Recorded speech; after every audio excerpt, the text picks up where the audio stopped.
America के हथियारों पर सवाल उठे तो ट्रंप ने जवाब दिया। उन्होंने कहा कि अमेरिका के हथियार खत्म नहीं हुए हैं। आगे उन्होंने कहा कि अमेरिका के पास दुनिया में सबसे ज्यादा हथियार है, जरूरत से भी ज्यादा।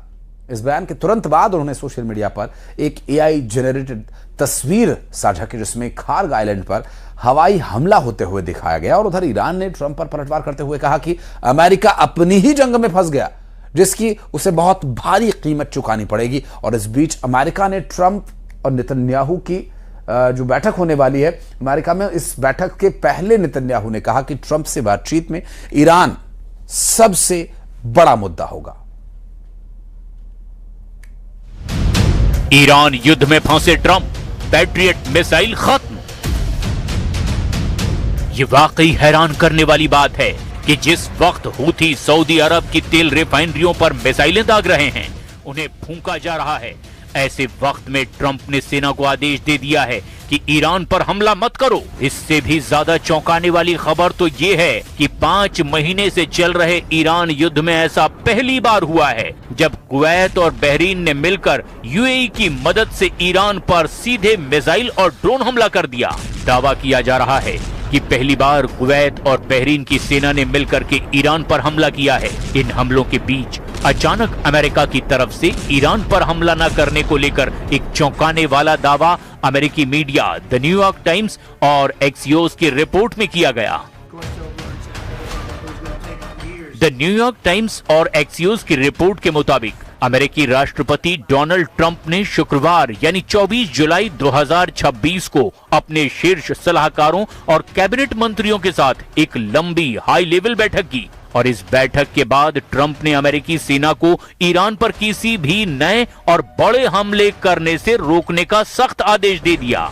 रिपोर्ट के मुताबिक अमेरिका के ज्वाइंट चीफ ऑफ स्टाफ के chairman general Dan Caine, pentagon के अधिकारियों ने ट्रंप प्रशासन को चेतावनी दी कि पिछले कई हफ्तों से लगातार जारी तूफानी हमलों की वजह से अमेरिकी सेना के पास पैट्रियट इंटरसेप्टर मिसाइलों और दूसरे एयर डिफेंस हथियारों का भंडार अब खतरनाक रूप से कम हो चुका है।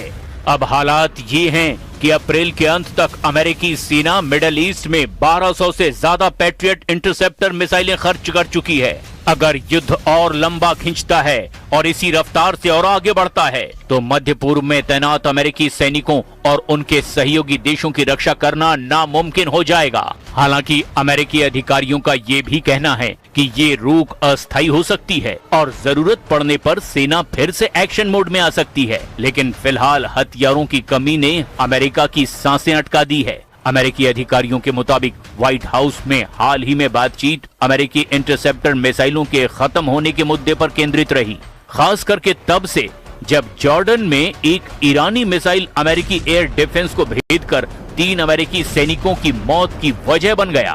अमेरिका में सैनिकों की मौत पर भारी नाराजगी दिखाई दी। न्यूयॉर्क टाइम्स के सूत्रों के मुताबिक अमेरिकी जनरल डैन केन ने कहा कि ईरान के साथ पूर्ण युद्ध संभव तो है, लेकिन इसमें मध्य पूर्व में अमेरिकी सेंट्रल कमांड यानी सेंटकॉम के पास मौजूद मिसाइलों की संख्या बहुत कम हो जाएगी। वहीं दूसरी तरफ ईरानी सेना के पास मिसाइलों का बड़ा भंडार होने की संभावना है। ऐसे हालात में ट्रंप ने रूस और चीन को भी इस जंग से दूर रहने की सख्त चेतावनी दी है।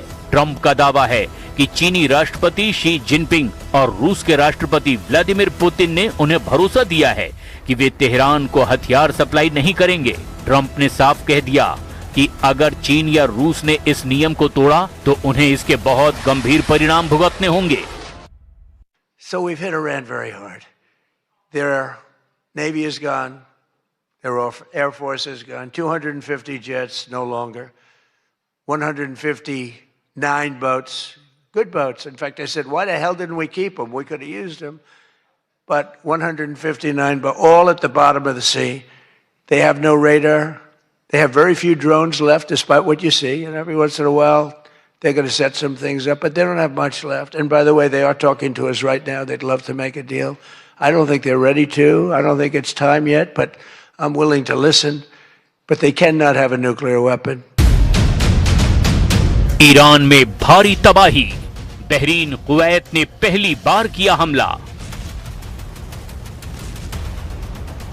जब ये जंग शुरू हुई थी तभी वॉर एक्सपर्ट्स ने आशंका जाहिर की थी कि ये मिडिल ईस्ट की सीमाओं को लांघकर पूरी दुनिया को अपनी चपेट में ले लेगी। ये डर अब सच साबित होता दिखाई दे रहा है। वॉल स्ट्रीट जर्नल की एक बेहद सनसनीखेज रिपोर्ट सामने आई है, जिसके मुताबिक कुवैत और बहरीन ने ईरान के अंदर घुसकर हमले शुरू कर दिए हैं। हालांकि दोनों देशों ने आधिकारिक तौर पर इस बात की पुष्टि नहीं की है, लेकिन ये इस बात का स्पष्ट संकेत है कि अरब देश अब एक लंबी और खूनी जंग में बुरी तरह फंसते जा रहे हैं। ईरानी मीडिया और सैन्य सूत्रों के मुताबिक ईरान ने जॉर्डन, कुवैत और बहरीन में मौजूद अमेरिकी सैन्य ठिकानों को अपनी जवाबी हमलों का निशाना बनाया। बहरीन में अमेरिका की 5th फ्लीट के नौसैनिक ठिकानों पर ड्रोन और मिसाइलों से जोरदार हमले किए गए, जिसके बाद वहां कई बड़े विस्फोटों की आवाजें सुनाई दी है। सऊदी अरब पर हूथी का हमला, फूंक डाली तेल रिफाइनरी।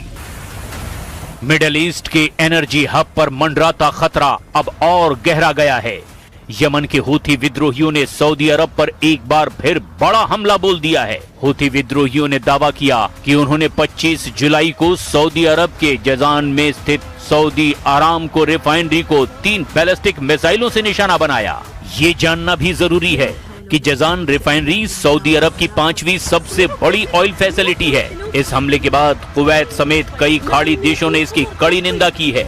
इसे वैश्विक व्यापार और नौवहन के लिए गंभीर खतरा बताया है। हालांकि हूथी डंके की चोट पर अपने हमले को कामयाब बता रहे हैं।